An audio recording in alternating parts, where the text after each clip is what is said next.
تو بہرحال والدین کے لیے دعا کرنے سے پہلے اللہ سبحانہ و تعالیٰ کی حمد و ثنا بیان کیجیے، پھر نبی صلی اللہ علیہ وسلم پر درود بھیجیے، اور پھر اپنے ماں باپ کے لیے دعائیں کیجیے، کیونکہ یہ اللہ تعالیٰ کا حکم بھی ہے، وَقُلْ رَبِّ ارْحَمْهُمَا كَمَا رَبَّيَانِي صَغِيرًا، اور آپ کہہ دیجئے اے میرے رب ان دونوں پر رحم کیجیے، یعنی والد پر بھی اور والدہ پر بھی، جیسے انہوں نے مجھے چھوٹا سا پالا تھا، بچپن میں پالا تھا، جب میں نہ خود کھا سکتا تھا، نہ پی سکتا تھا، اور نہ خود اپنے آپ کو صاف کر سکتا تھا، تو انہوں نے دن رات بغیر کسی وقفے کے میری خدمت کی، تو اے رب اب جب کہ وہ بڑے ہو گئے ہیں، وہ تیری رحمت کے محتاج ہیں، تو ان پر رحمت فرما اور ان کی مشکلات آسان فرما۔ پھر اسی طرح والدین اگر زندہ ہو تو بھی دعا کی جائے، اور اگر وہ فوت ہو جائے تو وہ اور بھی زیادہ دعاؤں کے مستحق ہو جاتے ہیں۔ جب برزخ میں والدین کا درجہ بڑھا دیا جاتا ہے، یعنی بلند کیا جاتا ہے، تو وہ پوچھتے ہیں کہ ہمیں درجے کی یہ بلندی کیوں کر حاصل ہوئی، تو انہیں بتایا جاتا ہے کہ یہ تمہاری اولاد کی دعا کی وجہ سے۔ ویسے بھی جب انسان فوت ہو جاتا ہے تو اس کے اپنے عمل کا سلسلہ ختم ہو جاتا ہے۔ 3 چیزیں مرنے کے بعد بھی فائدہ دیتی ہیں، جن میں سے ایک صدقہ جاریہ ہے، دوسرے ایسا علم جو انسان اپنے پیچھے چھوڑ جائے جس سے لوگ فائدہ اٹھائیں، اور تیسرے ولد صالح یدعو لہ، نیک اولاد جو اپنے والدین کے لیے دعائیں کرے، یعنی بیٹے کی دعا یا بچوں کی دعا اپنے والدین کے حق میں قبول ہوتی ہے، اس لیے خوب خوب دعائیں کرنی چاہیے۔ ہم دیکھتے ہیں کہ مختلف پیغمبر بھی اپنے رب سے اپنے والدین کے لیے دعائیں کرتے رہے ہیں، جن میں نوح علیہ السلام کی دعا ہے، وہ کہتے ہیں رب اغفر لی ولوالدی ولمن دخل بیتی مؤمنا وللمؤمنین والمؤمنات، اے میرے پروردگار مجھے بخش دے اور میرے والدین کو بخش دے، اور ہر اس شخص کو جو میرے گھر میں مومن کی حیثیت سے داخل ہوا ہو ان سب کو بھی بخش دے۔ اسی طرح ابراہیم علیہ السلام کی دعا ہے ربنا اغفر لی ولوالدی وللمؤمنین یوم یقوم الحساب، اے ہمارے پروردگار مجھے، میرے والدین اور تمام مومنوں کو اس دن معاف کر دینا جس دن حساب لیا جائے گا۔ پھر اسی طرح ہم دیکھتے ہیں کہ صحابہ کرام اپنے والدین کے لیے دعائیں کیا کرتے تھے، جن میں خاص طور پر حضرت ابو ہریرہ کا ذکر ملتا ہے کہ وہ ایمان لے آئے تھے لیکن ان کی والدہ مشرکہ تھیں، اور وہ نبی صلی اللہ علیہ وسلم کے بارے میں ایسے کلمات کہہ دیتی جس سے ان کو بہت تکلیف ہوتی۔ تو ایک مرتبہ اسی طرح کے کچھ کلمات سن کر وہ روتے ہوئے نبی صلی اللہ علیہ وسلم کے پاس آئے، کہنے لگے کہ یا رسول اللہ صلی اللہ علیہ وسلم آپ میری والدہ کی ہدایت کی دعا کیجیے۔ بہرحال آپ صلی اللہ علیہ وسلم نے ہاتھ اٹھا دیے، ان کے لیے دعا کی، اور جب حضرت ابو ہریرہ واپس گھر پہنچے تو ان کی والدہ اسلام قبول کر چکی تھی۔ حقیقت یہ ہے کہ والدین کے لیے خود بھی دعا کرنی چاہیے اور دوسروں سے بھی دعا کی درخواست کرنی چاہیے۔ پھر اسی طرح ہم دیکھتے ہیں کہ ایک مرتبہ ابو ہریرہ جب اپنے وطن پہنچے تو بڑی اونچی آواز میں کہا اماں جان السلام علیک ورحمۃ اللہ وبرکاتہ۔ انہوں نے جواب دیا وعلیک السلام ورحمۃ اللہ وبرکاتہ۔ پھر ابو ہریرہ کہنے لگے اللہ تعالیٰ آپ پر رحم فرمائے جیسا کہ آپ نے بچپن میں میری پرورش فرمائی۔ ان کی والدہ نے جواب دیا اے میرے بیٹے تمہیں بھی اللہ تعالیٰ بہترین جزا دے اور تم سے راضی ہو جیسا کہ تم نے میرے ساتھ بڑھاپے میں نیک سلوک کیا۔ حقیقت یہ ہے کہ ہم پر انسانوں میں سے سب سے بڑا احسان ہمارے والدین کا ہے۔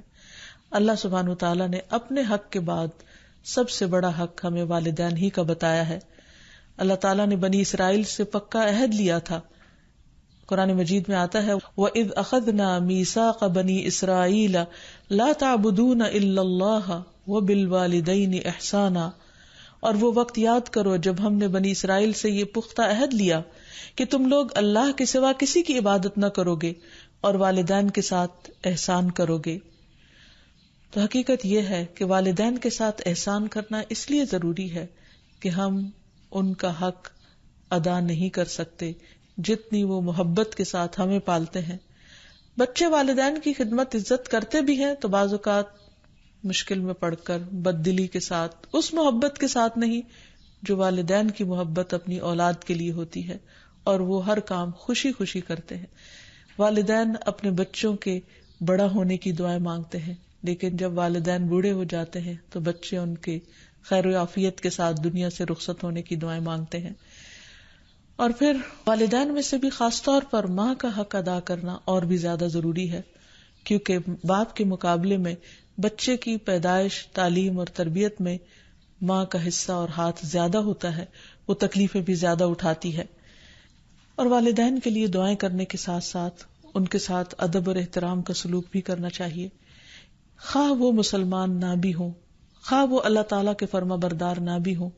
اس سلسلے میں ہم دیکھتے ہیں کہ حضرت اسما کی والدہ ان کے پاس آئیں جو کہ ابھی اسلام قبول نہیں کی تھی، تو وہ نبی صلی اللہ علیہ وسلم کی خدمت میں حاضر ہوئی اور پوچھا کہ میری والدہ میرے پاس آئی ہیں اور بہت رغبت کے ساتھ مجھ سے ملنا چاہتی ہیں، تو کیا میں ان سے مل سکتی ہوں، ان کی مدد کر سکتی ہوں؟ تو آپ نے فرمایا تھا صلی امکی، تم اپنی ماں کے ساتھ صلہ رحمی کرو. اس بارے میں اللہ سبحانہ وتعالیٰ قرآن مجید میں بھی حکم دیتے ہیں کہ اگر وَإِن جَاهَدَاكَ عَلَىٰ أَن تُشْرِكَ بِي مَا لَيْسَ لَكَ بِهِ عِلْمٌ فَلَا تُطِعْهُمَا وَصَاحِبْهُمَا فِي الدُّنْيَا مَعْرُوفًا، کہ اگر وہ تجھ پر دباؤ ڈالیں کہ تو میرے ساتھ کسی ایسی چیز کو شریک بنائے جس کا تجھے کچھ علم نہیں، تو تم ان کا کہنا نہ ماننا، البتہ دنیاوی معاملات میں ان کے ساتھ بھلا سلوک کرنا، ان کے ساتھ بھلائی کے ساتھ رفاقت کرنا، یعنی عمدہ طریقے سے، اچھے طریقے سے زندگی بسر کرنا. پھر اسی طرح خاص طور پر والدین کے ساتھ نرم سلوک کرنے کا حکم دیا گیا، کیونکہ والدین جو عمر میں بڑے ہوتے چلے جاتے ہیں یا جس طرح ان کی قربانیاں زیادہ ہوتی ہیں تو وہ اپنی اولاد سے زیادہ ایکسپیکٹ بھی کرتے ہیں، تو انہیں بچوں کی طرف سے ملنے والی چھوٹی سی تکلیف بھی بہت ناگوار ہوتی ہے. تو اس لیے خاص طور پر ایکسٹرا کیئر کی ضرورت ہے والدین کے ساتھ معاملہ کرتے وقت، یعنی گفتگو میں بھی، پوسچر میں، رویے میں، معاملے میں، ہر چیز میں نرمی برتنے کی ضرورت ہے. اس سلسلے میں اللہ تعالیٰ فرماتے ہیں وَاخْفِضْ لَهُمَا جَنَاحَ الذُّلِّ مِنَ الرَّحْمَةِ وَقُلْ رَبِّ ارْحَمْهُمَا كَمَا رَبَّيَانِي صَغِيرًا، اور ان پر رحم کرتے ہوئے انکساری کے ساتھ ان کے آگے جھکے رہو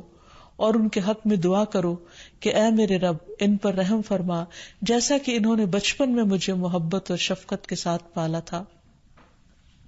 اس سلسلے میں ہمیں ایک روایت میں یہ بھی ملتا ہے، عبداللہ بن مسعود کہتے ہیں کہ ایک شخص نے نبی صلی اللہ علیہ وسلم سے پوچھا کہ کون سا عمل سب سے افضل ہے؟ آپ نے فرمایا وقت پر نماز پڑھنا اور والدین کے ساتھ نیکی کرنا، پھر اللہ کے راستے میں جہاد کرنا. یعنی سب سے پہلا کام نماز، اور پھر انسانوں میں سے والدین کے ساتھ حسن سلوک. لیکن عام طور پر والدین کو اولاد کے ساتھ شکایت ہی رہتی ہے، کیونکہ بعض اوقات لوگ نماز بھی پڑھ لیتے ہیں، صدقہ خیرات بھی کر لیتے ہیں،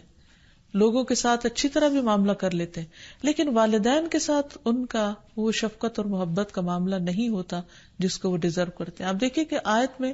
کتنی تاکید کے ساتھ کہا جا رہا ہے کہ وَاخْفِضْ لَهُمَا جَنَاحَ الذُّلِّ، کہ تم اپنے پر یعنی اپنے کندھے ان کے سامنے عاجزی اور انکساری کے ساتھ جھکا کے رکھو. یعنی جب ان کے سامنے بیٹھو یا کھڑے ہو یا بات کرو تو اس وقت بھی تمہارے اندر ایک خاص قسم کا جھکاؤ ہونا چاہیے.